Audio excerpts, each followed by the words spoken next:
Hello, Divine Light Activators, and welcome to Season 2 of Own Your Divine Light Show.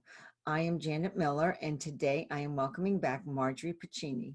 Margery, who is called Queen of Quantum Leaps by her clients, helps business women leaders who are feeling stressed and overwhelmed in their career and life to make the shift out of responding to what life throws their way and into creating the life that they are meant to be living, one with meaning, fulfillment, peace, and joy, their true legacy. Margery was an award-winning sales producer for a Fortune 100 financial services company with career sales around $1 billion and a successful business owner. It took a friend in need inviting her away to Provence, France for a week for her to feel the extreme stress and overwhelm she dealt with every day and come to terms with the crushing weight of her success. From this experience, her lessons from Provence, 5 truths that freed her from her inner prison of power, perfection, and people-pleasing and led her to peace, contentment, and joy was birthed. Welcome, Margery. Great to have you back. Thank you, Janet. Thank you for having me. You're welcome. It's really great. And I know you've changed careers because of burnout. And can you tell us a little more of your story of how that happened and what the top 3 root causes of burnout are to you? So let's start with your story a little, and then we'll go to the other. Yeah, sure. Thank you. So, I received a message, and it was, Margery, I need you. Can you come visit me? And of course, a friend in need calls, and the response for most people would be yes. So I went. The trip was just a couple of weeks later. I went as soon as I could, and at the time, so imagine this. So I own my own company. I have 6 sales reps. I'm the CEO, I'm the COO, I'm the chief rainmaker. I lived and breathed my business. I was the maestro of my family and everything having to do with my business. And I was the picture of success, right? So I had the big house, had the Mercedes and 2 other cars and 2 drivers, the pool in the backyard, kids in private school, was living the life, right? And I arrive in Provence and I realize that I forgot my phone charger. And this was before the iPhone came out, so things weren't, as universal as they are now. So first, what did I do? I just couldn't believe that I, Margery Piccini, was so stupid that I left my phone charger, because I thought, well, I can go be with Julie in France and I can keep everything moving along in my life back in the US, right? No, the universe had a completely different plan for me. So after about 24 hours, all I could do was to accept the situation, right? And then, boom, there was immediate contrast. So here I am in the beautiful, picturesque landscape of Provence. I mean, it's just everywhere you look is postcard perfect. It's just incredible. And the beauty just fills your soul. And there I am in the company of loving, gracious people who are so grateful that I hosted their daughter for a year as an exchange student, and allowed her to figure out what she wanted to be for the rest of her life. And it was, just this beautiful relationship with these beautiful people. And I had not one single thing that I had to do while I was there other than to be. To be with Julie, to be in the company of these beautiful people, to be in this magnificent, magical place. And all of the stresses of my life back in the US could be seen very clearly. Wow. And I felt suffocated by my success. And I thought, very strange, I don't know why, but this thought popped into my head, and it was, if I died today, what would people say about me? My husband, my children. And there was one person that I thought of that brought me to tears, and it was my daughter. Mhm. She was a freshman in college at the time, and I thought, what would she have to say about me? How would she remember me? And she'd say, my mom worked a lot. She loved her job. Mm. That's it. That's it. And I felt, oh gosh, how did I feel? I felt so overcome with the need to be there for her, to teach her. I knew that there was so much that I wanted to teach her that I hadn't taught her. Things about how life really works, and dreams and energy and spirit, and all of the things that you just don't have the time to talk about. And then I started to connect with all of the things that stressed me out, that I didn't want in my life anymore. And from there, again, it was a contrast. It's like, okay, so if this is what I don't want, what do I want? And so I started thinking about all of those things that I had yet to experience, and things that I wanted to experience more, and who I wanted to be that was different than who I was right now. And then I thought, I must have a purpose. There must be something bigger, like this bigger reason, why I'm here. And I set out to find out what that is. And so back to the US, I committed to changing my life and de-stressing my life, redesigning my life. I didn't have a roadmap. All I had was a crazy idea.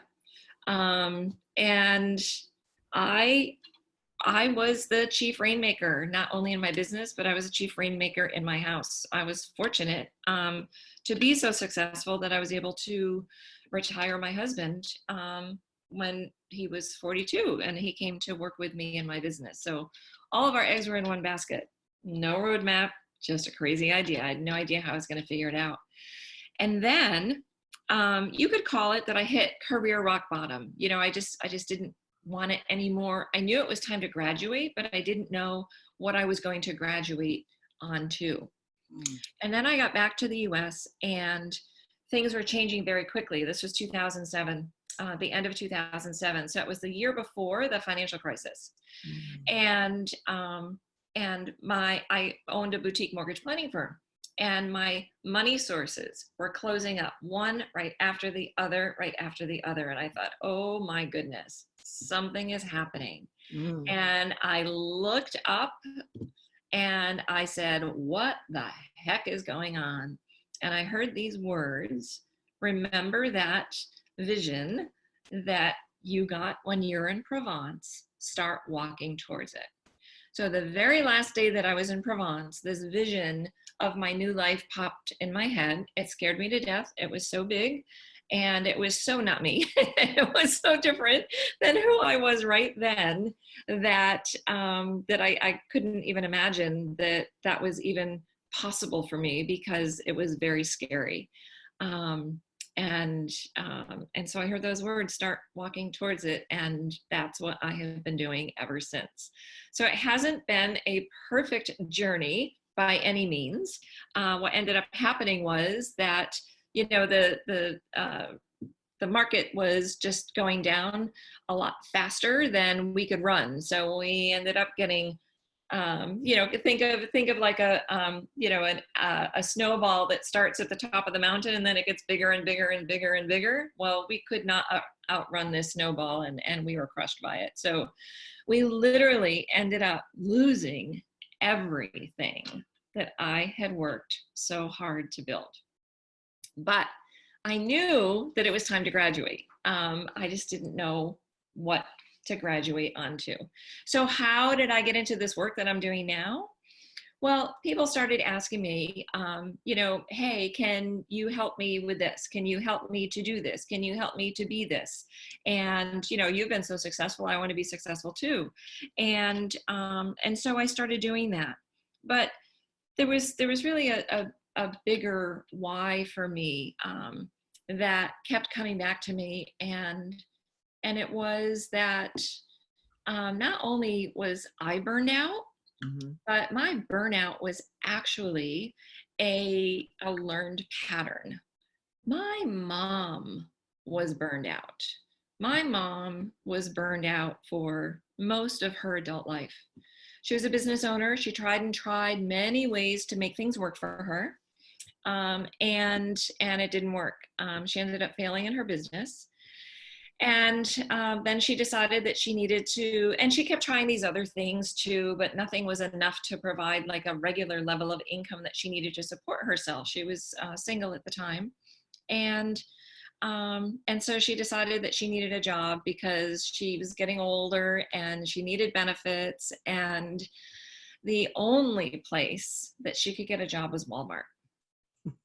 And she didn't feel valued. She didn't feel appreciated.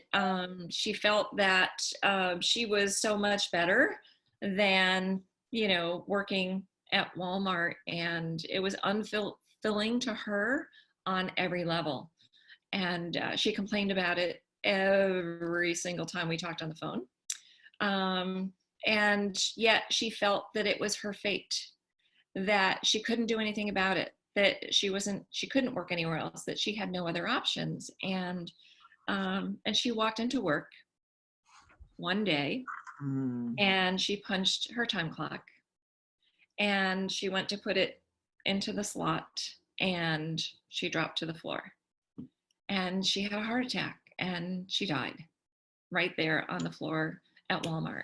She literally could not work another day there. And so, I realized how limited our time is, and that I had created this mess that I got myself into, right? I created all of this success. I created all of that stress. And if I created it, guess what? I could create something else too. So let's talk burnout for a couple of minutes. Yeah, there are warning signs and dangers. What are they? Exhaustion, chronic fatigue, adrenal fatigue. You start to hate your job. You dread your work. Pessimism is another sign of burnout. Feeling cynical about your work. Feeling like every single day that you're at work, you're fighting. It's like you're in a fight every single day. And you begin to feel less capable. That's part of burnout as well. And there are diseases. Headaches, IBS, colitis, Crohn's are common. And the warning signs were there. The year before I went to Provence, I was in the hospital for 11 days. 11 days. Wow. And I was given a prescription when I left of 6 weeks of rest. You need to rest, my dear, for 6 weeks. And I thought, oh, thank you for that prescription. You can go back to work part-time after 6 weeks for a couple of weeks, and then you can go back full-time. And I thought, oh my gosh, how incredible is this? It was the middle of May. That would take me to the middle of July. I'd be able to enjoy my pool and just relax, get some books read. I'm thinking of all of these things that I could do. But it didn't last very long because unfortunately my husband was covering for me in my business and it was way too much for him to handle for those 11 days that I was in the hospital. He ended up in the hospital 2 days after I got home. So So the universe has been trying to talk to me for a very long time. So, and that's one of the truths. One of the truths is that, your body is talking to you. Your body is always talking to you. And if you're disconnected from your body, you're not listening to it, then you're disconnected from your feelings. And if you're disconnected from your feelings, then you're disconnected from yourself. You're disconnected from your authenticity. You're disconnected from your true power. That's so true. Wow. Ooh, that's powerful stuff you just shared, Marge. Thank you. I'm like, wow. Yeah. And I know your story a little, but I haven't heard it that fully. And thank you for even being so vulnerable and sharing that emotion, because it was beautiful. And we appreciate that. And I'm going to cry too now because it's beautiful to share that. And it's not easy. It's taken me a long time to be able to share it in that way. Yeah. Yeah. And I've known you for a while, and you are fully sharing everything now. And I love it. And so, you know, these things, I know your burnout, you went through all those things. You went through, you know, the disease, and you helped yourself. So tell people what you did. Tell some of the recovery. So these are your steps, and just, you know, some of your recovery motions. What did you have to do that got you back on track? Because we are creators, as you said, and I've been saying this in other shows. You believe we're creators because you've said, I've created this. Absolutely. And I can create something else. That's right. And so this is the proof how much we can create in our lives, is what you're saying right now. And the first step is to get reconnected to yourself. You have to get reconnected to yourself. So we think of ourselves as just who we are intellectually, right? You know, our thinking mind, if you will. But we are so much more than that. That's just one of our engines, right? We have 3 really powerful engines.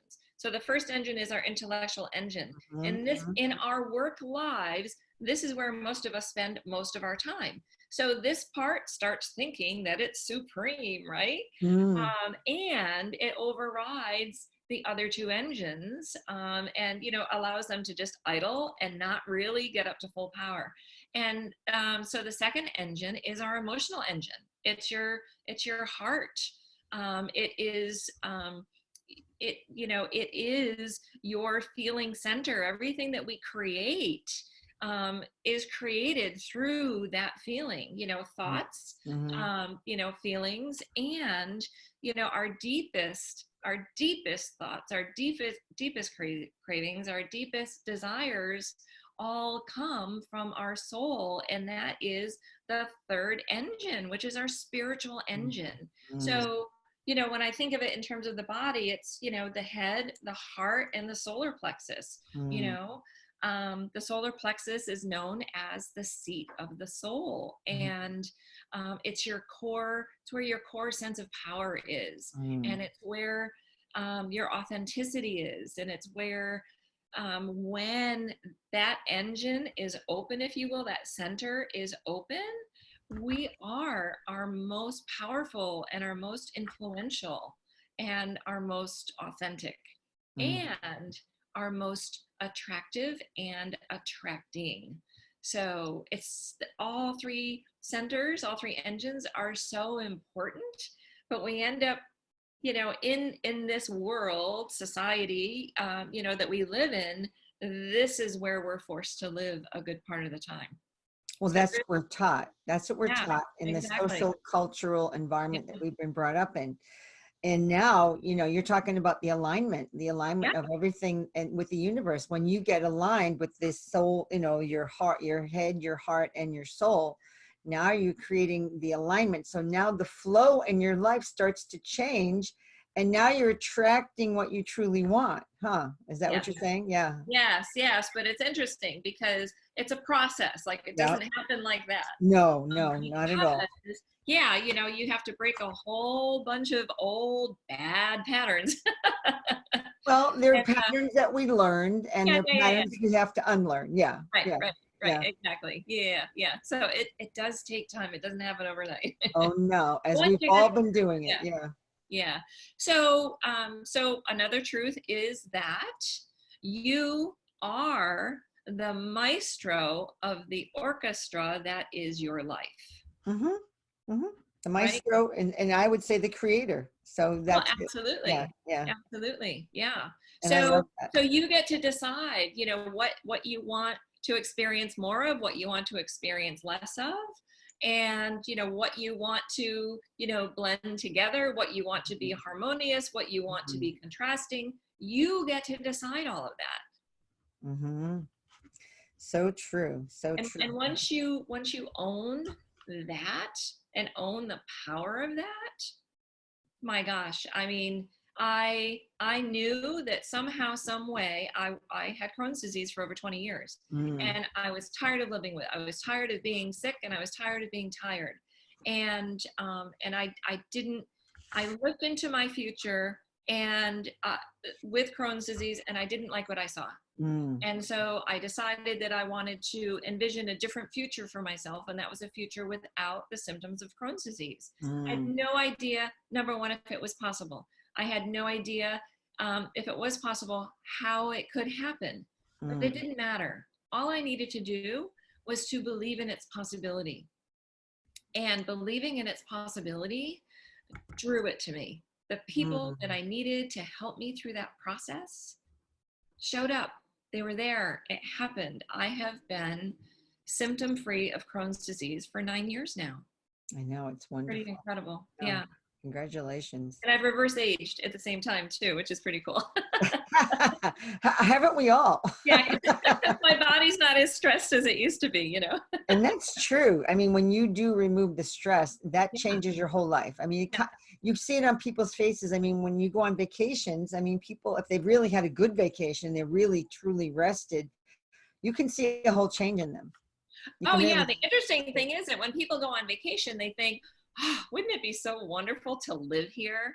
Like when you start imagining that you could live in the place that you're vacationing, that means that you really needed that vacation. And that vacation provided the contrast that, this is something that you would like to experience all the time. And back there is all the stress, just like I experienced in Provence. Well, guess what? You can create that peace and tranquility that you experience on vacation in your life back wherever it is that you live. You just need to make that happen, because you are the maestro of the orchestra that is your life. Yeah, it's so true. So what now, the 5 things that you're teaching people that they can do this, and what you want to tell us a little bit about that? Yeah, so another one is that you don't need anyone's permission to do what's right for you. This is true. Love that. Yeah. And I call that the diamond rule. And the diamond rule is all about treating yourself the way that you want to be treated. So we're brought up on the golden rule, which is treat others the way you want to be treated, right? But people don't always want to be treated the way you want to be treated. That is true. They want to be treated the way they want to be treated. And that's the platinum rule. Treat people the way they want to be treated, right? So when you're in business, in your career, to your bosses, your managers, your clients, whoever, right? Whoever it is that you're serving or reporting to, you need to treat them the way they want to be treated. That's how you're going to move along in your career, right? Oh, sure. Yeah. And you end up losing yourself and what's important to you, because you're always other focused. You've got to turn the spotlight back on yourself and treat yourself the way you want to be treated. You can't expect anyone else to treat you the way you want to be treated if you're not treating yourself the way you want to be treated. Everything starts with you. Yep. It's so true. It's so true. And, we have to realize we deserve it, and we deserve it, and we're worth it. And so we have to get to that point. So how do we get there? Yeah. Well, there's another one. So the next, and this is actually it, because this is really, really, really important. So a lot of the clients that I work with are doing work that that they're ready to move on from. But they're at the pinnacle of their career, and they have no idea what could possibly be next. Wow. Yeah. And so the next truth is that you are so much more brilliant and valuable than you know yourself to be. Yes, that is true. Hmm. And once you know how brilliant you are and how valuable you are, then a whole new world of possibility opens up for you. Hmm. That's true. That is true. I like that. Yeah, it makes a lot of sense.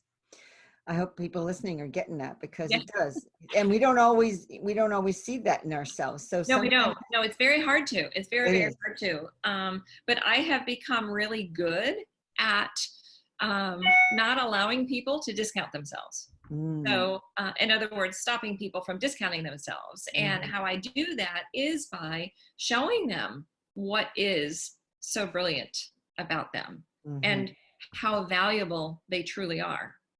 And once they start to own that, then their whole life changes. Their relationships change. Their, how they're treated in their careers change.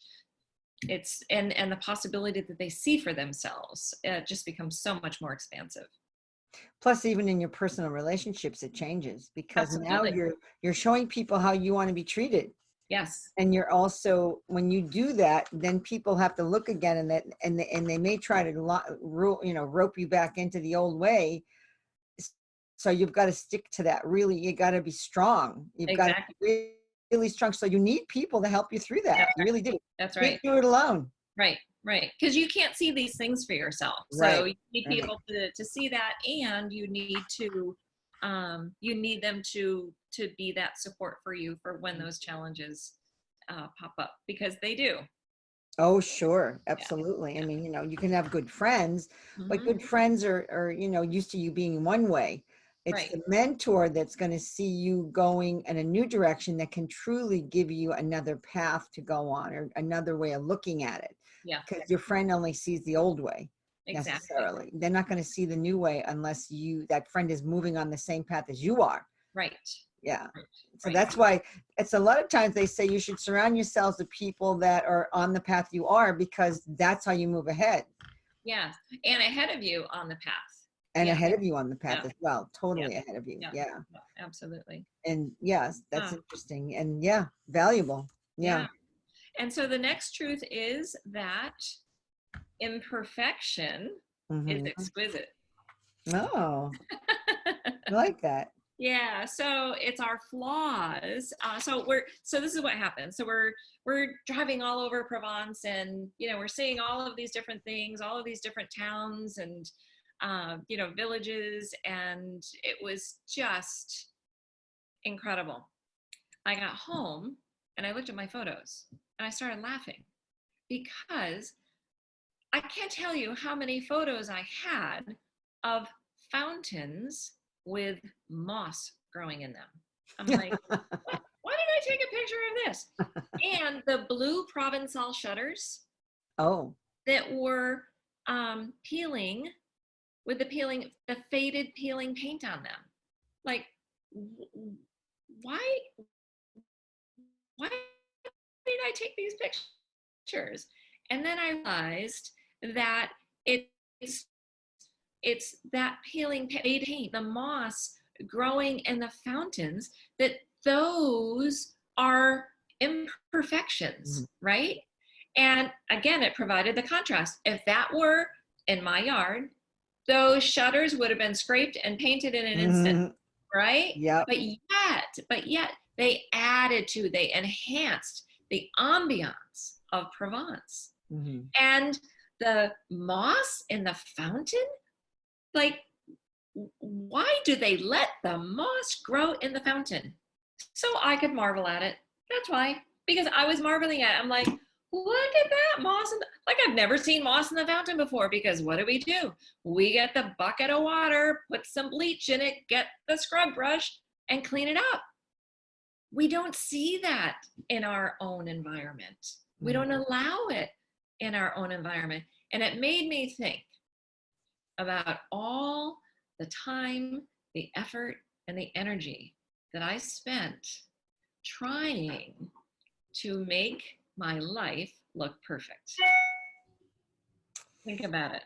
Oh yeah. Oh yeah. Didn't Yeah. we all do that? Yep. Yeah. If Provence was perfect, it would have a completely different feel to it. But it's because it's so imperfect that it's exquisite, right? It's true, because look at the planet, you look at the world and you say, it's not perfect, but Right. it's so gorgeous. Because when you Exactly. look at nature, it's messy, you can see branches and but Exactly. it adds to the ambiance, it adds to the beauty, it adds to that, just like, Flavor. wow. Yeah, exactly. Yeah. The character, the whole, Yeah, yeah. absolutely. Mhm. And so then I thought, wow. So it's actually our imperfections Hmm. that make us attractive. Yeah, it's so true, because when you're transparent and you're real and you make mistakes, people are endeared to you. They find you much more approachable, and someone they want to get to know, because they know they've done it themselves and they're not perfect. So that you can show that you're not, is like, wow, that person is so courageous. I got to get to know them because I want Yep. some of what they've got. Yep. And isn't that interesting, huh? Yeah, because you automatically relate to that person because we all see ourselves as so imperfect. So when someone reveals themselves to be imperfect, we're like, yay, they're like me. I don't have to put on airs with this person. I can be me. I can Mm. be authentic. I will be accepted as authentic. Yeah. Oh yeah, and that's a journey for a lot of Oh, people. it's I huge. have, It's a huge absolutely. I journey. mean, I had the journey too. My family was crazy, and Yeah. they always looked perfect. I remember a friend of mine telling me, "Oh, my mother would marvel at how perfect your family looked. Like everybody was dressed beautifully, and Uh-huh. the clothes were great, and but behind closed doors, it was chaos and terror." Uh-huh. And it's like, even when I was moving through my phases in this life, in my own world, I Yep. had to look really perfect, and I still kind of like to look nice, but you know, it's not the same crazy feeling it used to be. Like, oh my Right. God, like the rigidity is gone. Right. It's all gone. Yeah, Yep. it's like natural. It's like, all right, well, I am who I am, and if people don't like it, well, I can't help that. I can't be everybody, everything to everyone. Like, both of us are Yep. realizing that. Exactly. And people in general, I think we're all seeing it. And that's the authenticity coming out in the world, which is beautiful. Yeah. Because how many people in reality shows do we see? What are reality shows showing us? It's really showing us authenticity, isn't it? Absolutely. Absolutely. I know people in my family laugh at me because, I do watch a few of the Real Housewives shows and they're like, oh, she's watching the Real Housewives again. But you know what? That is my opportunity to see people in their raw and authentic state, and that's what I love about it. Yeah, they're crazy, and I'm like, oh, you guys could use a dose of consciousness here, but but it's really cool to see that, yeah, they're flawed, they know it, and they're not ashamed of it. I think that's No, really what I like about it. Yeah, that's what I that's a enjoy good most about point. it. Yeah, because Mhm. I don't watch a lot of those because it doesn't like turn me on. But yet it's true what you're saying, and I just got that even before when I said that the reality shows is like the universe telling us it's okay to be who you truly are, because people will accept you and probably like you even better for it Right, right. because you're real. Yep. And these crazy people on these shows, I mean, I got to give them credit. They're very courageous to put themselves out there. They have a lot of courage to just say, hey, I'm me, and take it or leave it. Well, and think about it. So all like the reality shows are really crushing a lot of societal expectations, right? Exactly. And I love that. It's Yeah, shifting us. It's absolutely. helping with the shift in so many ways. And that's exactly what I was thinking when I was Yep, starting to say that. It was yep, helping us make the shift yep, because it's allowing us to be real again. And yep, that's yep, a beautiful thing. And so, yep, and who would have thought TV would be doing that? But it's really interesting, because everyone's like, oh, stay away from TV, stay away from TV. But when you look at it from that viewpoint, hmm it's like a lesson, you know. And there are a lot of shows doing that now too, which is really cool. That's true. You know, I mean, there's some good things. I mean, there's some shows I love watching, and that, you know, I still like to watch TV occasionally, and Yep. you know, but yet, yeah, there's some good things that you can get when you're in the consciousness of understanding where it's coming from, and we get the realizations. I mean, it gives us a lesson. Yeah. And I Yeah. have one more truth. I have a bonus truth. Okay. And the bonus truth is that if you have the idea for something, then that's your evidence that it's possible. Oh, I like that a lot. See, can So, you say that one more time? yeah, so when you have the idea for something, that in itself is evidence of its possibility. Because you wouldn't have had the idea if it weren't possible. And what ends up happening is that we think, oh, well, that couldn't be. For example, Julie and I, my last day in Provence, we're sitting on the seawall in this beautiful town of Cassis. Oh my gosh, what a town. What a town, what a town. And it's just, every breath we took in was just bathing every cell of our body, nourishing our heart and our soul. And it was just magical. We sat there in silence most of the day, and we didn't need to talk. It was just so beautiful, so nurturing. And that vision of my new life popped in my head, and it scared me to death. And Julie said to me, well, of course, I jumped and I gasped, and she said, are you, like, what just happened? Are you okay? And I said, yeah, I'm okay. I think I'm okay. Like, you're not going to believe this vision that just popped in my head. And she said, what is it? And I said, well, I was like, I couldn't believe it. I couldn't even say it. I was standing on a big stage and I was engaging and inspiring thousands of people. And she looked at me and she said, what's wrong with that? Like, why would that startle you? And I said, Julie, you've got to be kidding me. And she said to me, why? I can see that for you. Wow. And I looked at her. I couldn't see it for me. And I looked at her and I said, Julie, what could I possibly have to say that would matter? I had no idea then. I knew instinctively that I was not talking about anything having to do with my business or business building up on that stage. But I had no idea what it was that I knew that people would want to hear, and especially that many people. And Julie was 25 years old at the time. She was the exchange student that we hosted, and she was a photographer. And she said to me, look at this landscape. Do you know how many photographers have stood here in the same spot and photographed this same view? Not a single photo looks the same. What an artist does is to take the ordinary and imprint it with their personality to create something extraordinary. You don't have to invent something new. You just have to say what's true for you. And in that moment, I decided that I was not going to push this away, because the old me would have said, no way, not for me, not happening, forget about it, right? No way. I don't even want to go there. Too scary. Like, I was comfortable, barely comfortable, speaking to a group of people around a conference table at that time. So speaking to thousands on a stage, are you kidding me? No way. So I decided to hold on to it and not push it away. And I'm glad I did. So I consider myself incubating that vision for all these years. I have not gotten up to thousands yet, an audience of thousands, but I have had audiences of multiple hundreds, which is cool. And hey, thousands right here, right? That's true. You've got thousands right here. So look, you've actually gotten there in one way. Yes, you have. You've gotten there. And I hadn't thought about that.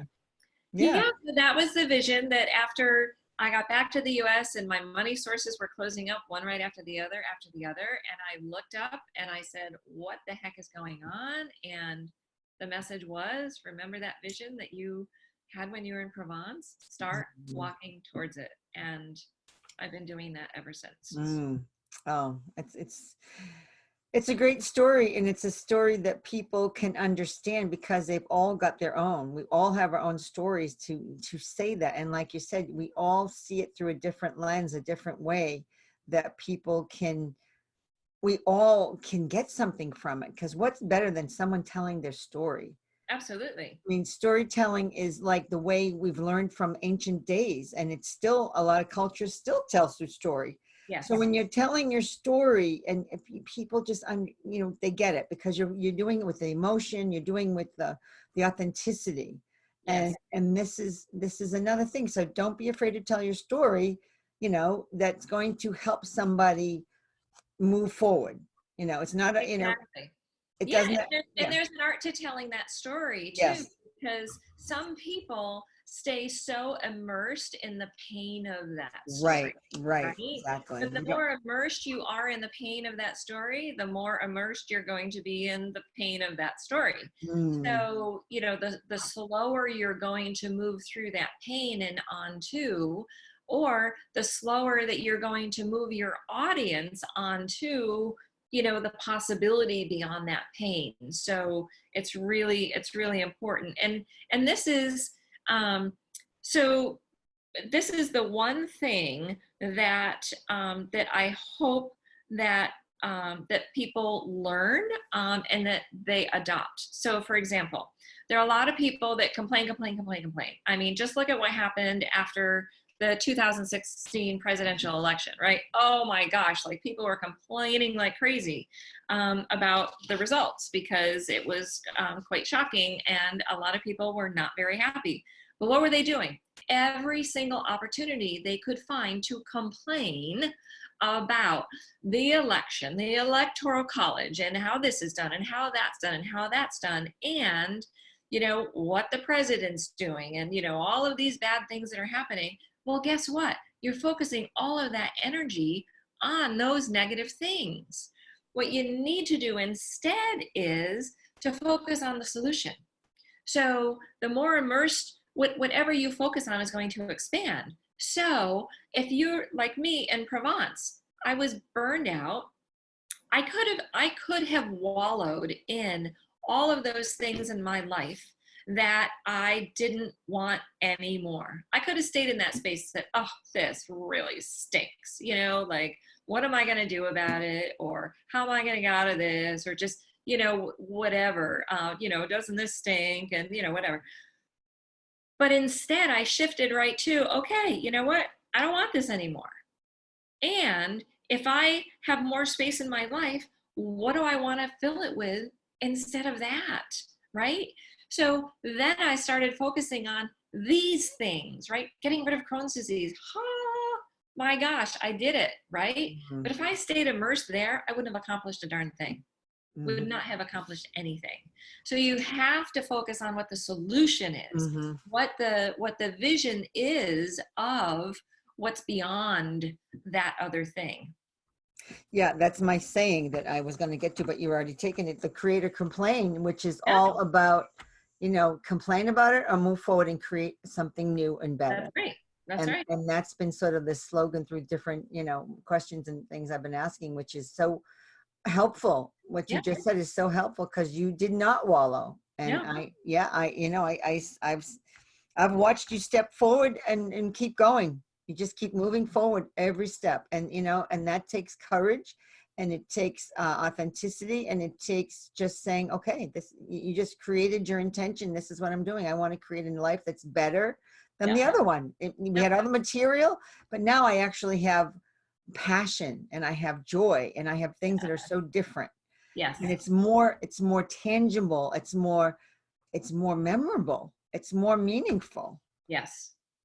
And so you talk about leaving a legacy.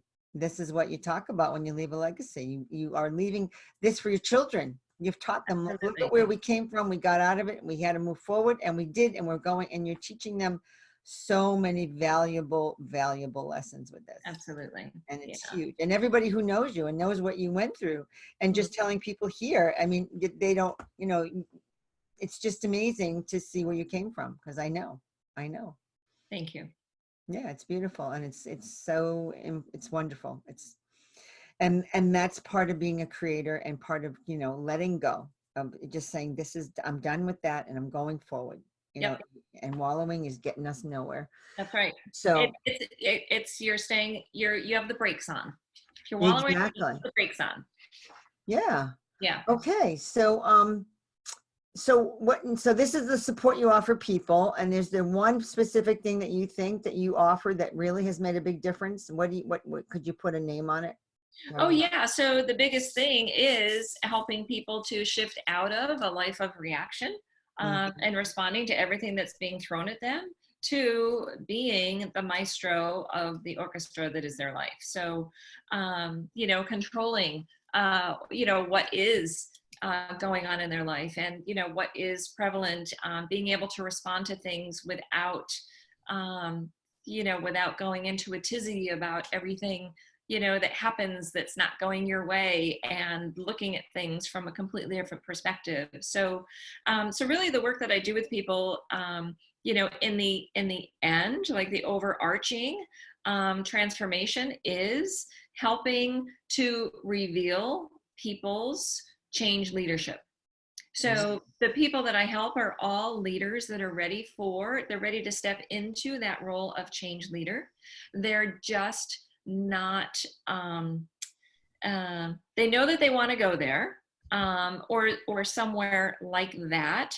They might call it something different, but they know that there's something more for them, but they have no idea exactly what that is, exactly what they want to affect, and how they would go about doing it. And the reason is that they are not able to see themselves as the truly brilliant person that they are. And the reason is because they're in a situation, right, that they want to leave, that they want to shift away from, that isn't serving them. And this could be a primary relationship, so a relationship with a partner, or someone that they have been with for a long time, could be a spouse, and it could be an employer. In a lot of cases, it's the employer relationship.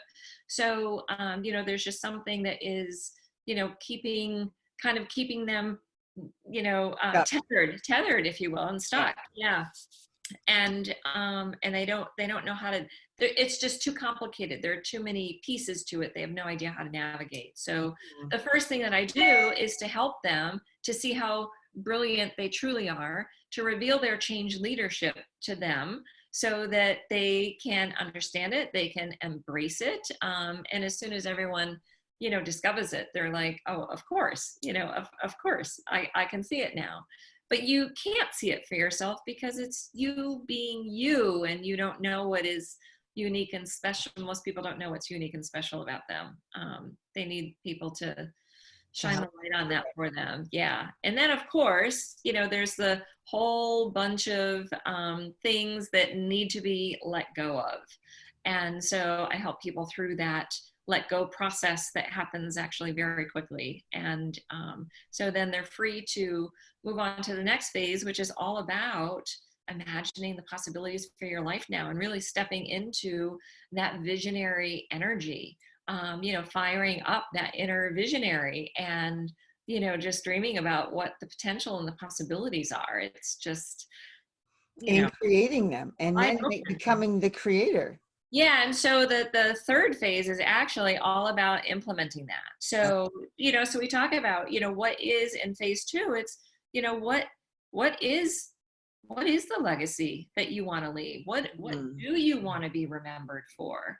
What's important for you to do before you leave this earth, and, or to affect, or to be, and it's always so much bigger than, just like that vision of me on that stage, right? It's so much bigger than you think the possibility is for yourself. But, when you hold on to that and incubate it, then then it starts to happen, and it's pretty cool.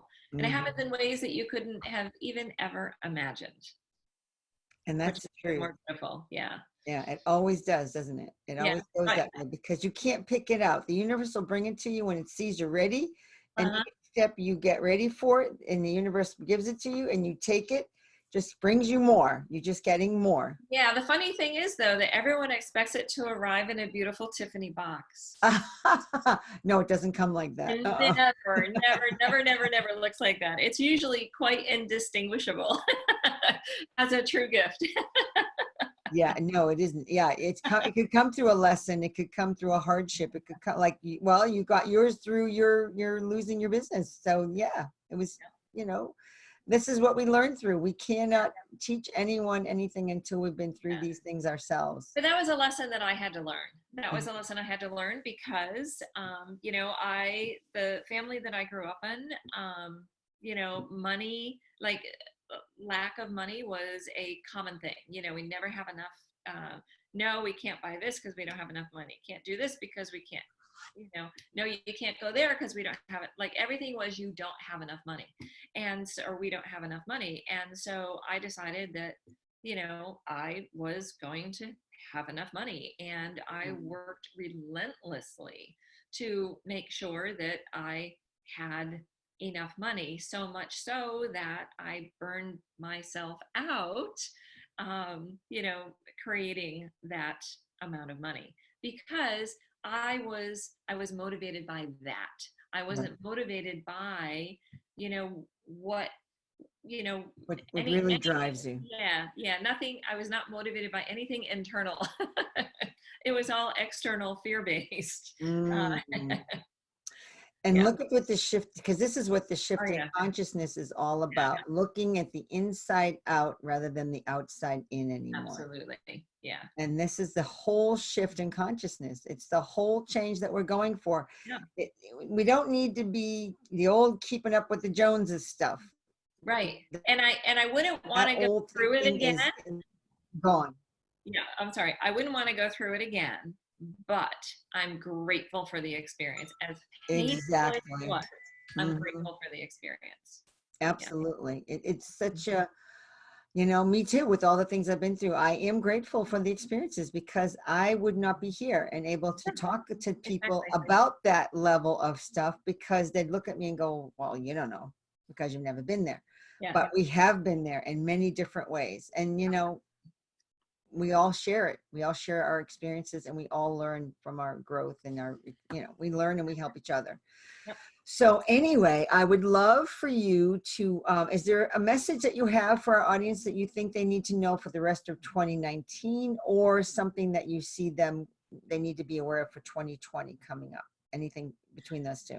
Yeah, so I think the biggest thing is to, stop focusing on what you don't want any more of, or what Mm. upsets you, or,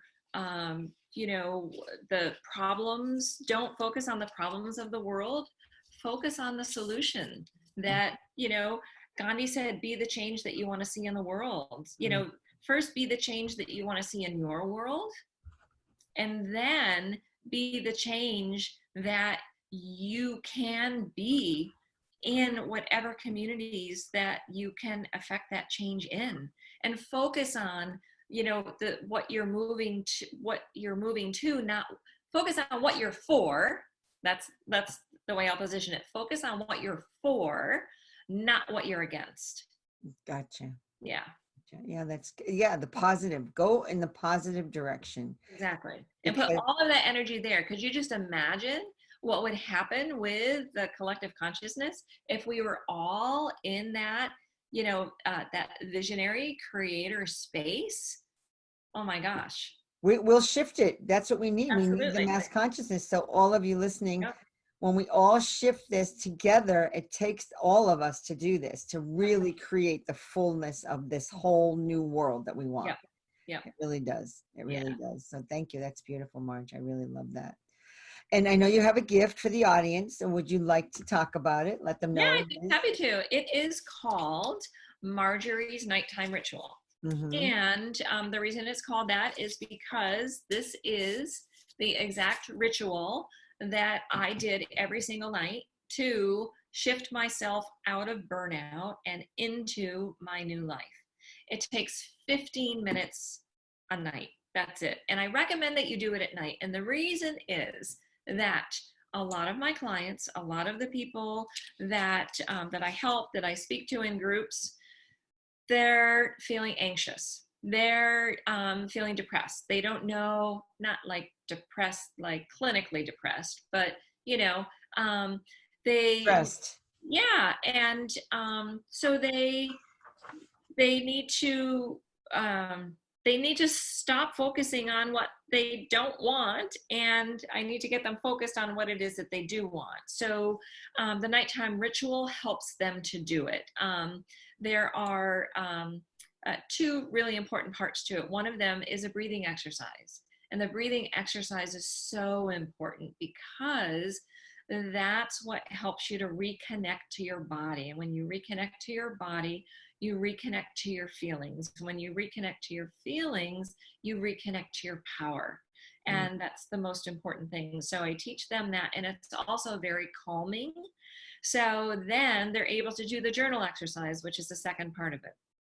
And I help them to connect with things, not just on a surface level, but on a deeper level. So it's, so let's identify this, and then let's identify what's underneath that, because it's what's underneath that that is where the gold is. And to be able to do that exercise at night right before bed is the perfect time, because I don't know about you, Janet, but for me, I solve all my problems in my sleep.